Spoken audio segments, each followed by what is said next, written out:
వచ్చేసాడు, బాల్ ఆ కోట్లో పడింది పోయి. ఏదైనా అది వేరే విషయం. పాపం ఇప్పుడు ఈయన విషయం ఏం కావాలి?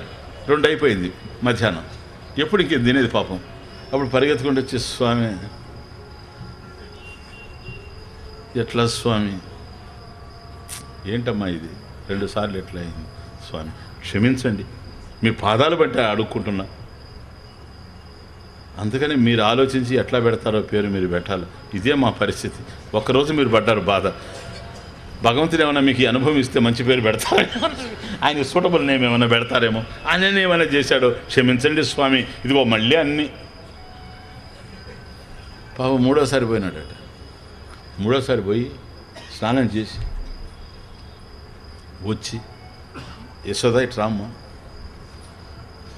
పెద్దవాడిని, వయసు అయిపోయింది, ఇంక నేనేం లేదు, ఈరోజు ఇప్పుడు కనుక ఏదైనా జరిగిందంటే మాత్రం ఇంక ఉపవాసం తప్ప ఇంకొక మార్గం లేదు, నేను నడిచే పరిస్థితిలో కూడా లేను. 3 సార్లు వెళ్ళి 3 సార్లు స్నానం చేసి ఈ పాత్రలంతా ఆయన శుభ్రం చేసుకోవడం, ఆయన తినేసిపోవడం, ఈయన శుభ్రం చేయడం, ఆయన భాగ్యం అది.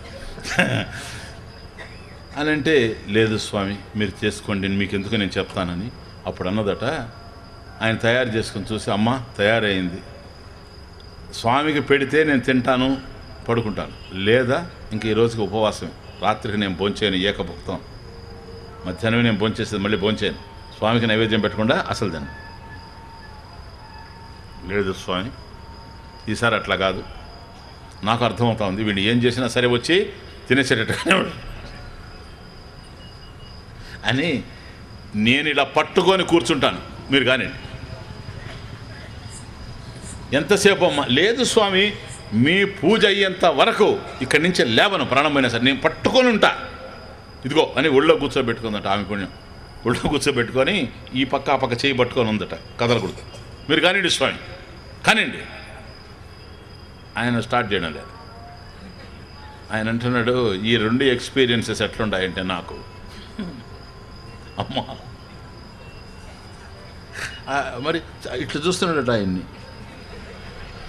ఆ చూపులో ఎట్లుందంటే, ఇట్లా చూడడంలో ఈసారి కూడా తప్పించుకోలేవు నా చూ అనేటట్టు ఉందట ఆయనకి. ఎవరేది చూసినా వాళ్ళ అనుభవంలో చూస్తారు. పాపం 2 సార్లు అట్లా అయిపోయింది కనుక, నువ్వేదో ఆవిడతో కలిసి మీరిద్దరు కలిసి కొల్లుడయ్యేదో ప్లాన్ చేశారు, ఉన్నా ఇక్కడే అన్నట్టు ఆయనకు అనిపిస్తుంది. పాపం ఈయన ఉద్దేశం అది కాకపోయినా గర్గ మహర్షికి అట్లా అనిపిస్తూ ఉంది. అందులో 3 అయిపోయింది, ఇంకెప్పుడు తింటాడు పాపం ముసలి ప్రాణం.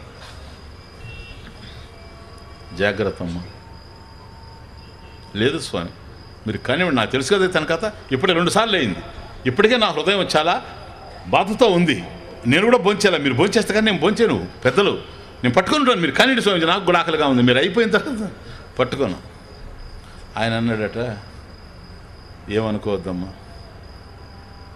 ఆ ఫోన్ పక్కన పెట్టిరా, ఫోను పక్కన పెట్టిరా, ఎందుకో తెలుసా, నేను చేస్తున్న టైం అది ట్రర్ అన్నదనుకో, నువ్వు దించిపెట్టి అడిగిపోయినావు అనుకో, మళ్ళీ దించుతాడు కథ. అందుకని ఎందుకైనా మంచిది నువ్వు ఫోన్ పక్కన పెట్టిరా. పెట్టి వచ్చిన తర్వాత అడిగాడు, సెల్ ఉందా నీకని, లేదు మా వారు తీసుకుపోయారు, పోనీలే జాగ్రత్తగా ఉండు, జాగ్రత్త అమ్మా యశోదా, స్వామి మీరు కానివ్వండి స్వామి. ఆయన పాప స్టార్ట్ చేశాడు, ఈ పట్టుకోనింది ఇట్లా 3 మాలలు తిప్పాలి. మొదట మాల అంతా తిప్పాడు, ఈయన ఏం లేదు, కామ్గా కూర్చొని ఉన్నాడు. మధ్యలో ఆవిడ చూస్తుందట ఎట్లా, ఏంటి అని. అమ్మని చూసి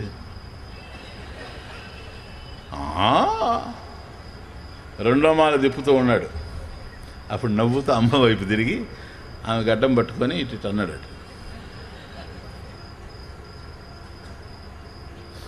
ఏదో పిల్లలు ఆడుకుంటుంటారు కదా తల్లులతో, తల్లులు ఎత్తుకుంటే పిల్లలు ఇట్లా గడ్డం అది కదా, మీకంతా తెలుసు కదా. అది అనుకున్నది పాపం. కొంతసేపు ఇటని ఆ తర్వాత ఇటు తిప్పుతున్నాడట. ఏదో పిల్లవాడు కదా ఆడుకుంటాడని, మమ్మీ మమ్మీ. ఇప్పుడు ఎక్సర్సైజులు చేస్తారు కదా, ఇప్పుడు అది కదా ధ్యానం లేకపోయినా ఎక్సర్సైజ్ కదా ముఖ్యం. చూడండి, ఎప్పుడే ఇక్కడ వద్దు కానీ ఇక్కడ చేయొద్దు, మీరు ఇంటికి పోయి చేయండి. ఈ ఎక్సర్సైజ్ ఎట్లాంటిదంటే, ఇది ఒక 5 టైమ్స్ కనుక మీరు చేస్తే కళ్ళు తిరుగుతాయి. ఈయన ఆవిడ్ని 15 సార్లు తిప్పుతున్నాడట. ఈ లోపల ఆవిడ అలసిపోయి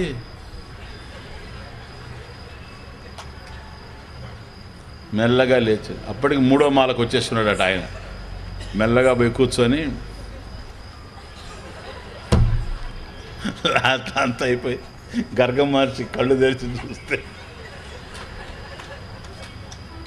ఆవిడేమైంది అని ఆవిడ వైపు చూస్తే ఆవిడ గొంతగా అనుకొని అమ్మా యశోద స్వామి అంటే పట్టుకొని ఏయ్ మళ్ళీ తిన్నావా చూడు నువ్వు కొడతాను అట్లా ఇట్లా అంటుందట. ఇప్పుడు రియాక్ట్ అయ్యాడట. ఏంటమ్మా ప్రతిసారి ఆయనేమో తినమంటాడు నువ్వేమో ఎదురుగా గర్గం మహర్షిట నేను తినమన్నాను.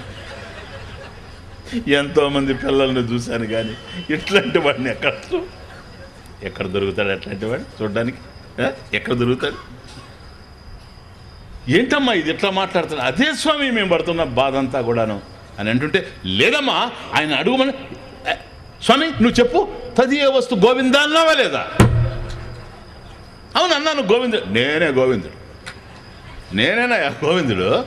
గోభిర్ వేదాంత వాక్యై ఏవ వింద్యతే లభ్యతే ఇది గోవింద తత్వమసి ఇత్యాది మహావాక్యాల ద్వారా లభ్యమయ్యేటువంటి పరిపూర్ణమైనటువంటి స్వరూపం, సత్ చిత్ ఆనంద స్వరూపం, సత్యం జ్ఞానం అనంతం అయినటువంటి పరబ్రహ్మ స్వరూపం నేనే అనే భావనతో నువ్వు గోవిందా అన్నావు కనుక నేను వచ్చి తిన్నాను. కానీ లేకపోతే మా ఇంట్లో లేదంటే అసలు నీకు ఇచ్చింది మా అమ్మ కదా, ఆయనతో తగు నామకరణం చేయడానికి వచ్చిన ఆయనతో.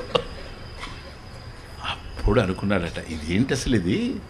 ఇంత చిన్న పిల్లవాడు ఈ విధంగా మాట్లాడుతూ ఉండాడంటే కారణం ఏదై ఉండాలి అని అనుకుంటూ అలా చూచేటప్పటికీ ఈమెకేమి కనిపించడం లేదు కానీ శంఖ చక్ర గదా పద్మాలతో దర్శనమిస్తూ ఉండాడట గర్గ మహర్షికి. ఆయన జన్మ ధన్యమైపోయింది. అప్పుడు వెంటనే అటు తిరిగి, తల్లి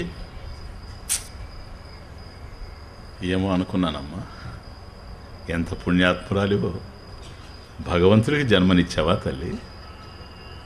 ఇంతకాలం పూజ చేస్తూ నైవేద్యం పెడుతూ ఏదో ఒకరోజు వచ్చి తినకుండా పోతాడా అనుకొని విగ్రహానికి నైవేద్యం పెడుతూ ఉన్నానే కానీ ఈరోజు సాక్షాత్తు భగవంతుడే తింటూ ఉంటే నేను ఇలా మాట్లాడాను కదా అని అనుకుంటూ కళ్ళమ్మడి నీళ్లు గారుతూ ఉండాయట.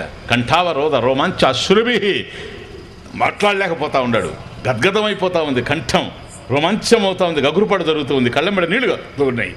అప్పుడు అనుకుంటాడట, ఇప్పుడు నేను ఇంకెందుకు భోజనం అయిపోయింది, ఆయనే భోజనం. రాజిష్ణుర్భోజనం భోక్త, విష్ణు సహస్రనామం, భోజనం పరమేశ్వరుడే. అందువల్ల ఈయనొక్కసారి ఇంతకుముందు తింటాడేమో నీ ఒళ్ళో పెట్టుకోమన్నాను, ఆమె ఒళ్ళో పెట్టుకొని కూర్చున్నది, కానీ నా ఒళ్ళో కూర్చుంటే ఎంత బాగుండు అనుకుంటాడట గర్గ మహర్షి. వెంటనే మరొక మాట లేకుండా వెళ్ళి ఆయన ఒళ్ళో కూర్చున్నాడట. స్వామి కూర్చుంటానే పట్టుకొని ఆనందంతో ఆయన తన్మయత్వం చేస్తూ కన్నీళ్ళు ఆనంద బాష్పాలు రాలిపోతా ఉంటే యశోద చూచి, లే పైకి లే, తాత చూడు ఏడుస్తున్నాడు, మళ్ళీ ఇది కూడా చేస్తావా నన్ను? అమ్మా తెలియకింతకుముందు అన్నాను, ఊరుకో తల్లి కూర్చొని, నా జన్మ చరిత్ర అర్థమైపోతా ఉంది, ఎవరికి వస్తుంది అవకాశం, నాకు వచ్చింది అని పొంగిపోతూ తనను తాను మర్చిపోయాడట. తన్మయ అంటే తన్మయం చెందాడు. అది చాలామంది అభిప్రాయపడతారు అదే జీవబ్రహ్మైక్యం అని. ఏది గర్గ మహర్షికి ఇది జరిగిన తర్వాత ఆయన సాక్షాత్తు భగవంతుడు అనేది అర్థమైపోయింది కనుక ఇప్పుడు పేరు పెట్టడానికి సంసిద్ధమయ్యాడు. పెద్దవాడికి రామ అంటే రమంతే యస్మిన్ ఇతి రామ.